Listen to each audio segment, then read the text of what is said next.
Alors, comment lire dans un article du Code civil? Alors, vous allez voir, c'est assez simple, mais il y a quand même des éléments que vous devez réussir à lire. En 2 secondes, avant de commencer la vidéo, sache que ce que tu vas voir, c'est l'extrait de la formation vidéo complète sur l'utilisation du Code civil.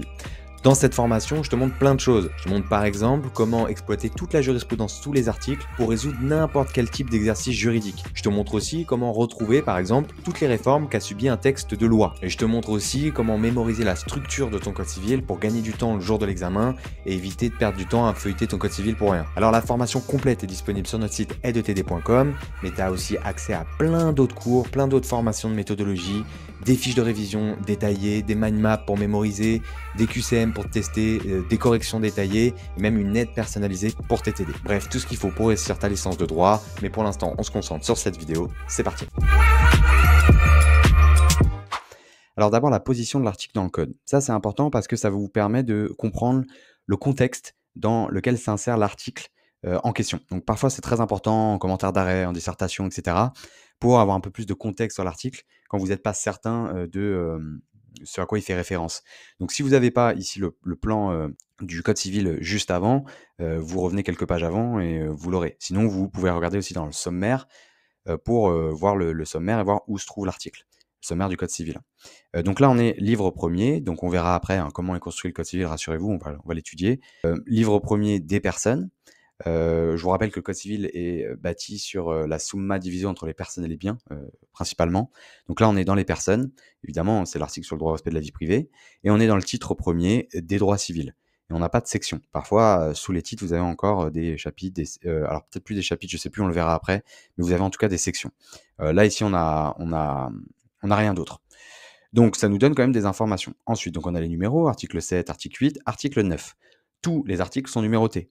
Parfois, vous allez avoir entre l'article 9 et l'article 10, ça peut arriver, des articles, par exemple l'article 9-1. Quand vous avez des articles comme ça, ce sont des articles qui ont été intégrés à la suite de réformes. Et pour éviter de bouleverser toute la numérotation du Code civil, on les a intégrés entre deux articles en mettant des tirets 1, etc. C'est une technique pour éviter de bouleverser toute la numérotation. Voilà, donc c'est à savoir. Donc là, l'article 9. À côté, vous avez la source originale. Donc c'est la loi du 17 juillet 1970. Faites attention, là c'est un extrait du code LexisNexis. Parfois dans le code Dalloz, entre parenthèses, on vous met la loi pas originale, mais qui a modifié l'article simplement. C'est un petit défaut, je trouve, du code Dalloz, mais je crois que le code vous précise si ça a été modifié en vous mettant une abréviation MOD, MOD, pour vous dire que c'est pas la source originale. Voilà, donc là, c'est important aussi ça d'avoir la loi, puisque après on va pouvoir, grâce à cette loi et grâce à votre code, trouver tous les articles qui ont pu être créés par exemple, la loi du 17 juillet 1970, ce qui peut être très intéressant, mais rassurez-vous, on le verra après. Ensuite, on a l'alinéa 1er, chacun a droit au respect de sa vie privée, et l'alinéa 2. Les juges peuvent, sans préjudice de la réparation, etc. Alors, c'est quoi un alinéa, une bonne fois pour toutes? Un alinéa dans le code civil, c'est un retour à la ligne. C'est une phrase qui commence à la ligne. Aussi simple que ça. Ne confondez pas un alinéa avec, comme je vous ai dit avant, un article. Par exemple, l'article 9-1, c'est pas un alinéa, c'est un article à part entière. Parce que parfois, il y a des étudiants qui, j'ai déjà vu dans des copies, qui disent que c'est l'alinéa premier de l'article 9. Non, c'est l'article 9-1. Un alinéa, si je veux faire référence par exemple à l'alinéa premier, chacun a droit au respect de sa vie privée, je dis que c'est l'alinéa premier de l'article 9. C'est important. Parfois, vous avez des articles qui comprennent de nombreux alinéas. C'est le cas notamment dans certains codes, comme dans le code de la sécurité sociale ou le code fiscal, où c'est un véritable enfer. Vous pouvez avoir des articles avec une vingtaine d'alinéas, voire plus. Et donc, évidemment, quand vous faites référence à un texte, à une source, il faudra bien mettre le numéro de l'alinéa, parce que sinon, ce ne sera pas assez précis pour la personne qui va vous lire. Dans ce cas-là, qu'est-ce qu'on fait?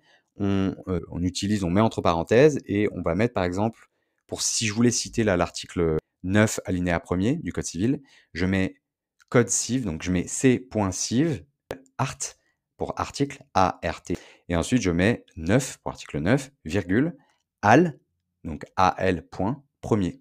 Donc ça fait c.civ, art 9, al premier, pour dire alinéa 1er de l'article 9 du code civil. Rassurez-vous, on reparlera des abréviations plus tard dans le cours. Voilà, donc le code Dalloz, c'est la même chose. Vous voyez, on a la source ici, le numéro de l'article, le premier alinéa là, et le deuxième alinéa ici, c'est exactement la même chose, le code Lexis et le code Dalloz. Dans le prochain cours, on va apprendre à lire sous l'article 9, donc vous voyez le texte là qui est en dessous. Attention, en italique là, c'est pas l'article 9. Ça, ce sont des des annotations. Vous avez un code annoté. Ici, pareil, sauf que là, on vous met bien bibliographie pour que vous compreniez. Là, le code d'Allos ne le met pas. Ne vous dites pas ici que ça fait partie de la loi. Ça, c'est vraiment des annotations. Vous l'avez en italique.